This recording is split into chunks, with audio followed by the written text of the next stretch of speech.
Very important concept, very important concept, very easy concept. पहले थोड़ा सा flashback. Indifference curve, what is the slope of indifference curve? What is the slope of indifference curve? उसको क्या नाम दिया जाता है?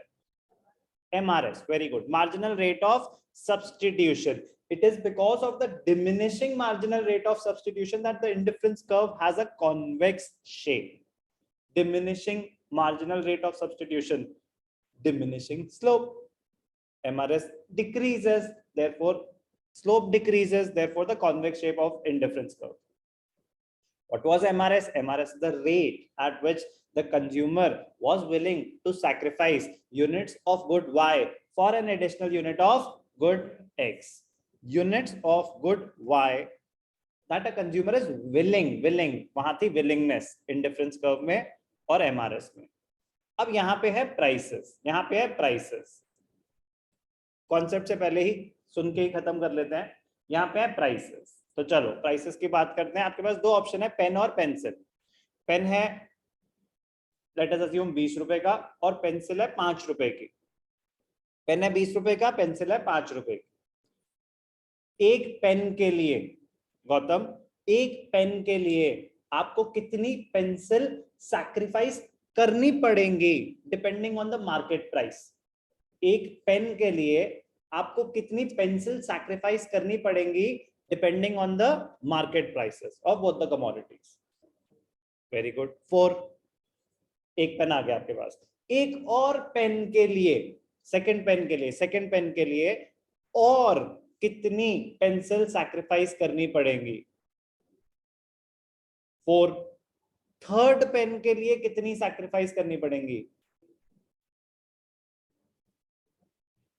आप उतनी करोगे, आपकी विलिंगनेस चेंज हुई है, बट क्या आपको मार्केट में सामान मिल जाएगा? तो आपने मेरा काम और आसान कर दिया कि सर मैं तो नहीं दूंगा, मेरे पास तो आप ऑलरेडी 2 पेन आ चुके हैं। आप नहीं दोगे, आपसे पूछा आपकी विलिंगनेस क्या है। विलिंगनेस आपसे पूछी थी इंडिफरेंस कर्व में। बजट लाइन सिर्फ और सिर्फ price of the commodity consider करता है। वो कहता है थर्ड पेन के लिए आपको कितनी पेंसिल सैक्रिफाइस करनी पड़ेंगी? 4। फोर्थ के लिए भी 4, फिफ्थ के लिए भी 4, 100 ले लोगे तो भी 4। इसका मतलब क्या हुआ? इसका मतलब the sacrifice remains constant. The sacrifice remains constant because of constant prices. जब प्राइसेस कांस्टेंट है, प्राइसेस के बेसिस पे आप कैलकुलेट कर रहे हो, तो प्राइस तो चेंज ही नहीं हो रहे, तो स्लोप कांस्टेंट रहती है बजट लाइन की। हमेशा हमेशा स्लोप कांस्टेंट रहती है। कोई भी डाउट? अब ध्यान से देखना, वहां पे फिर क्यों डिमिनिशिंग थी? बेटा वहां आपकी विलिंगनेस थी, वहां तो लॉ ऑफ डीएमयू अप्लाई हुआ था, वो विलिंगनेस की वजह से डिमिनिशिंग था। ठीक है ना? आपकी विलिंगनेस कम हो गई ना, क्योंकि अब आपके पास 2 पेन आ गए, 3 पेन आ गए, तो पेन अब आपको उतनी सेटिस्फैक्शन नहीं देगा जितनी पहले दे रहा था। वहां लॉ ऑफ डीएमयू अप्लाई हो रहा है, वहां प्राइसेस कंसिडर नहीं हो रहे। यहाँ पे कह रहा है भाई साहब आपकी इच्छा से मुझे कोई लेना देना नहीं, प्राइस क्या है उससे डिपेंड करेगा कि आपको सैक्रिफाइस कितने पड़ेंगे, कितनी यूनिट्स करनी पड़ेंगी। And we have an assumption that the prices remain constant, income is fixed, prices are fixed. तो क्या slope of budget line change होगी? नहीं होगी। That is why budget line is a straight line. Budget line straight होने का reason ही यही है। तो why is indifference curve convex to the origin? Because of diminishing MRS. Why is budget line a straight line? because of constant price ratio इसको बोलेंगे। और एक और टेक्निकल टर्म होती है मार्जिनल रेट ऑफ एक्सचेंज। वहां पे था MRS, यहाँ पे होता है MRE, marginal rate of exchange. Exchange ratio हो गया ना। अच्छा, एक पेन 4 पेंसिल, एक पेन एक और पेन 4 और पेंसिल, एक और पेन 4 और पेंसिल, तो चेंज कांस्टेंट है। तो इतना ही है बस। स्लोप ऑफ बजट लाइन, ध्यान से देखना, slope of budget line. We know the slope of a curve is calculated as a change in the variable on the vertical or y-axis. Slope का general formula क्या होता है? Slope का general formula, कोई भी कॉन्सेप्ट हो, maths ने बोला जनरल फॉर्मूला स्लोप का होगा क्या? Delta y upon delta x, ये होता है स्लोप का general formula. Negative sign, it just shows a downward sloping curve, but हम तो एब्सोल्यूट टर्म में अगर बात करें तो delta y upon delta x। तो डेल्टा वाई का मतलब क्या होता है, change in units on the Y axis divided by change in units on the X axis. ये हमेशा किसी की भी स्लोप निकाल रहे हो, चाहे आप पीपीसी की स्लोप निकाल रहे हो तो भी unit sacrifice upon units gain delta Y upon delta X, चाहे आप एमआरएस निकाल रहे हो units which you are willing to sacrifice divided by units which you gain additional unit, वहां पे भी delta Y upon delta X. तो delta Y upon delta X is the general formula, फिर उसको एक्सप्रेस किया जाता है कि आप बात क्या कर रहे हो। Okay, in the example of apples और बनानास, तो ठीक है आपके बनानास वाई एक्सिस पे थे और एप्पल्स एक्स एक्सिस पे थे, वो कहानी हमारी चल रही थी पहले, देख लेते हैं एक बार फिर से। ये थे एप्पल्स की कंजम्पशन बढ़ रही है और बनानास की कम कर रही है, तो units of bananas that you are willing to sacrifice for an additional unit of good X. तो अगर बनाना 2 रुपए का है, एप्पल 4 रुपए का है, तो एक एप्पल के लिए आपको कितने बनाना सैक्रिफाइस करने पड़ेंगे, 2। यस और नो? तो delta Y upon delta X एक के लिए 2, कोई भी डाउट? तो वो फिक्स्ड रहेगा। In the example of apples and bananas, the slope of the budget line will be the number of units of bananas that the consumer is willing to sacrifice for an additional unit of apple based on the prices, based on the prices। ठीक है ना? तो यहाँ पे that you have to sacrifice आ जाएगा एकदम, delta B upon delta A. ठीक है, ओके ओके ओके। तो स्लोप रहेगी कांस्टेंट, कोई doubt? Numerator will always have a negative value, why? Change है ना, units which you are sacrificing. पहले आपके पास 10 बनाना थे, अब 8 है, तो चेंज क्या हुआ, -2। चेंज क्या हुआ, -2। तो स्लोप हमेशा नेगेटिव ही आएगी, डाउनवर्ड स्लोपिंग स्लोप हमेशा नेगेटिव ही आएगी, डाउनवर्ड स्लोपिंग कर्व है ना। यस और नो? बट हम एब्सोल्यूट टर्म्स में बात करते हैं, तो माइनस साइन दे देंगे तो आप गलत नहीं है कि स्लोप इज -2, बट उसको बोलते हैं slope is 2। Negative value represents downward sloping curve, positive value represents upward sloping curve. तो best possible is minus sign only, ठीक है ना। बट मैं कह रहा हूँ एब्सोल्यूट टर्म में भी कहीं दिया हो तो जिन कर्व्स जो डाउनवर्ड स्लोपिंग कर्व है उनकी स्लोप नेगेटिव ही होती है। Numerator will always have a negative value, it shows the number of units that are sacrificed, तो फॉल नेगेटिव है तो माइनस ही होगा ना। However, for analysis, absolute value is always considered। इसकी स्लोप 2 है, उसकी स्लोप 3 है, तो वो -3 होता है एक्चुअली, तो उसकी स्लोप ज्यादा है। बट लेकिन एब्सोल्यूट टर्म में बात हो रही है ना। अब जैसे क्यों, ध्यान से देखना, बड़ा इंटरेस्टिंग पॉइंट। एक की स्लोप 2 है, एक की स्लोप 3 है, तो किसकी स्लोप ज्यादा है? 3 वाले की स्लोप ज्यादा है, यस और नो? और एक की 5 है, तो ऑब्वियसली 5 की और ज्यादा है। बट अगर मैथ्स की बात पे आ जाए अब, -2 -3 -5, इज -2 बिगर देन -3 और -3 बिगर देन -2? तो वो तो फिर कॉन्ट्रडिक्टिंग रिजल्ट दे देगा ना। तो कह रहे भाई इकोनॉमिक्स है, माइनस साइन सिर्फ और सिर्फ ये बताता है कि जो कर्व है वो डाउनवर्ड स्लोपिंग होगा या अपवर्ड स्लोपिंग होगा। तो माइनस साइन क्या बता रहा है, ये डाउनवर्ड स्लोपिंग कर्व है। आगे जाके हम देखेंगे सप्लाई कर्व अपवर्ड स्लोपिंग है, तो वो एक पॉजिटिव वैल्यू होगी उसकी स्लोप। तो एब्सोल्यूट वैल्यूज को कंसिडर किया जाता है एनालिसिस के लिए कि किसी की स्लोप 3 है, 4 है, 5 है, तो जितनी ज्यादा है उतनी ज्यादा स्लोप ज्यादा है, उतना ज्यादा मतलब higher the value higher the slope. Simple. तो लॉजिक भी समझ आ गया कि माइनस साइन को क्यों इग्नोर किया जाता है, क्योंकि फिर कॉन्ट्रडिक्टिंग रिजल्ट्स हो सकते हैं माइंड में। कह रहा हमने तो बोला ही, हमने बोला एब्सोल्यूट वैल्यूज के बेसिस पे हम डिसीजन लेंगे, but yes that is -3 -2 -5, but higher the value higher the slope. तो स्लोप ऑफ बजट लाइन का फॉर्मूला बिल्कुल सेम है जैसे कि अभी तक थे, unit sacrifice of goods Y upon units gain. Also ध्यान से देखना, इसका एक और फॉर्मूला होता है स्लोप ऑफ बजट लाइन। अब सर हमें क्या पता कितनी यूनिट सैक्रिफाइस हुई? आपके पास अगर सारी इंफॉर्मेशन नहीं है, इनकम और प्राइसेस हैं, तो क्या बैठ के पूरा शेड्यूल बनाओगे? नहीं, डायरेक्ट फॉर्मूला है, minus sign again represents the downward sloping curve, px upon py, px upon py, क्योंकि px जितना है उसके बेसिस पे ही तो y सैक्रिफाइस होगा। और हमारे पेन के केस में px क्या था 20 और py क्या था, तो स्लोप आ रही थी ना 4। और बनाना के केस में, बनाना एप्पल 4 रुपए के थे, बनाना 2 रुपए के थे, तो 4/2 तो 2। समझ आया? तो ये इजियर होगा जब आप डायरेक्टली न्यूमेरिकल बेस्ड क्वेश्चन कर रहे हैं। Slope is px upon py, और आप दोनों लिखना, और unit sacrifice of good y divided by unit sacrifice of good x।